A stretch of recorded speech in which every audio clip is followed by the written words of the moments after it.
চলো next MCQ যেটা আসতেছে আমাদের যে n-1 d10 ns1 ইলেকট্রন বিন্যাস নিয়ম মেনে চলে কোন মৌলটি? এটা বোঝা যায় কি, আমরা জানি দুইটা মৌল ব্যতিক্রমশীল ইলেকট্রন বিন্যাস প্রদর্শন করে। এটা হচ্ছে ক্রোমিয়াম আর এটা হচ্ছে কপার। ক্রোমিয়ামেরটা কি হয় d5s1, ঠিক আছে, আর কপারের ক্ষেত্রে কি হয় d10s1। তো এগুলো হচ্ছে গিয়ে কি সুস্থিশীল ইলেকট্রন কাঠামো। তো এখানে তোমরা দেখো যে আমাদের কি বলতেছি, ইলেকট্রন বিন্যাস থেকে দেখা যায় যে কপার 29 কি 3Dর ক্ষেত্রে প্রবেশ করে। আর এখানে আমরা কি ইলেকট্রন স্ট্রাকচারটা দেখেই তোমাকে বুঝে ফেলতে হবে যে এটা আসলে কেমন টাইপ ইলেকট্রন বিন্যাস বোঝাইতেছে। তো এখানে কি হচ্ছে কপারের ক্ষেত্রে 20, আর এই যে n-1 d10 ns1, তার মানে এটা বোঝা যাচ্ছে কি কপার কিছু জিনিস একটু মাথায় রাখতে হবে, ঠিক আছে। তো নেক্সট যেটা দিয়ে দিছে তোমাদের, দেখো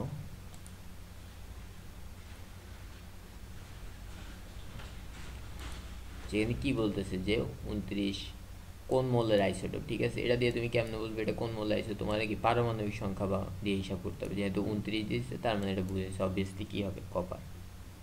প্রকৃতিতে প্রাপ্ত ক্লোরিনের 35-এর শতকরা পরিমাণ কত? তোমরা একটু চ্যাপ্টার দেখে নেবে, লাস্টের দিকে আছে থার্ড চ্যাপ্টারে যে এটাকে কিভাবে শতকরা পরিমাণটা বের করতে হয়। তো এটার অ্যান্সার হবে কি 75।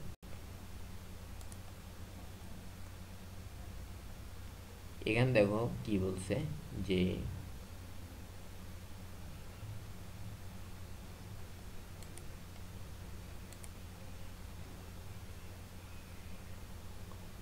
অক্সিজেন 2- প্রোটন সংখ্যা কয়টা, ঠিক আছে। প্রোটন সংখ্যা আমরা কি জানি বলতো, অক্সিজেনের আমাদের ইলেকট্রন কত, পারমাণবিক সংখ্যা তো 8, তাই না। আর এখান দিয়ে দিছে গিয়ে কি 2-, তাইলে এখানে বলছে গিয়ে কি প্রোটন সংখ্যা জানতে চাইছে। তার মানে কি প্রোটন সংখ্যা কিন্তু ঠিকই থাকে, পারমাণবিক সংখ্যা প্রোটন সংখ্যা কত হবে 8টা হবে। কিন্তু যদি এখানে ইলেকট্রন সংখ্যা বলতো, যেহেতু দুইটা ইলেকট্রন কি চলে গেছে বা দুইটা ইলেকট্রন কি করছে অক্সিজেন গ্রহণ করছে, তাহলে 8-এর সাথে এখানে কি 2 যোগ করতে লাগতো, 10-10টা হইতো যদি ইলেকট্রনের কথা বলতো, ঠিক আছে। এটা খেয়াল রাখবে। এখানে যেহেতু প্রোটনের কথা বলছে তাহলে প্রোটন কয়টা হবে 8টা।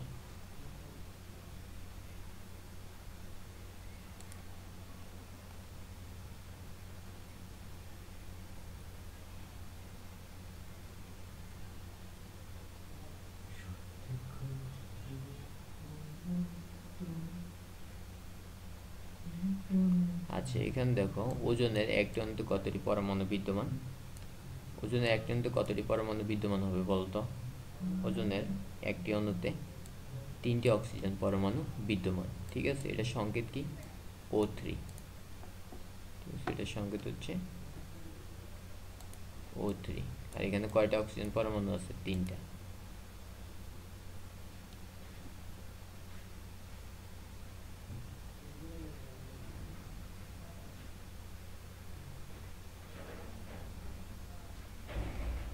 আচ্ছা এখানে দেখো কি বলছে, কোনটির আপেক্ষিক আণবিক ভর বেশি, ঠিক আছে।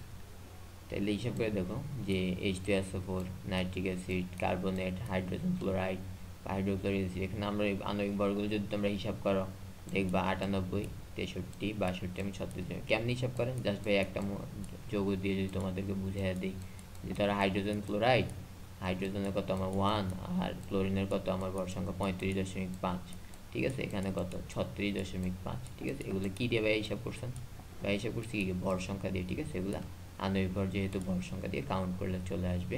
তাহলে এখানে কোনটা বলছে, কোনটির আপেক্ষিক আণবিক ভর বেশি? তাহলে অবভিয়াসলি সালফিউরিক অ্যাসিডের ভর সংখ্যাটা তোমরা সবসময় মুখস্থ রাখার চেষ্টা করবে, বিভিন্ন ক্ষেত্রে কাজে লাগে।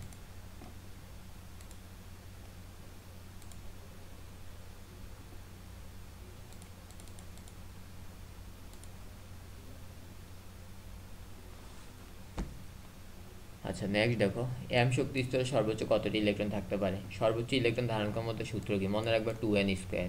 এম মানে হচ্ছে কি ভাইয়া কি কোন কক্ষপথ বলো তো? 3 নাম্বার কক্ষপথ, KLMN দেখাইছিলাম যে কে হচ্ছে প্রথম কক্ষপথ, তারপরে এম KLL হচ্ছে কি 2 নাম্বার কক্ষপথ, এম হচ্ছে কি 3 নাম্বার কক্ষপথ। তাহলে এখানে যেহেতু এন এর জায়গায় আমরা কত বসাবো 3 এর স্কোয়ার। কেন 3 এর স্কোয়ার হচ্ছে? কারণ এম শেলের কথা বলে দিছে। তাহলে টোটাল কয়টা ইলেকট্রন? 18টা ইলেকট্রন। এম শেলে সর্বোচ্চ কয়টা ইলেকট্রন থাকতে পারবে? 18টা ইলেকট্রন থাকতে পারবে।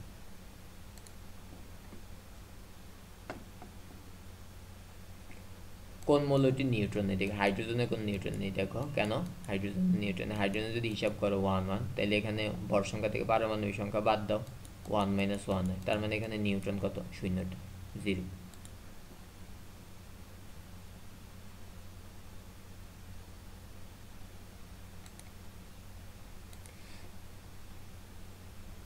কোবাল্টের পারমাণবিক ভর কত? কোবাল্টের ক্ষেত্রে মনে রাখবা তোমরা, কোবাল্টের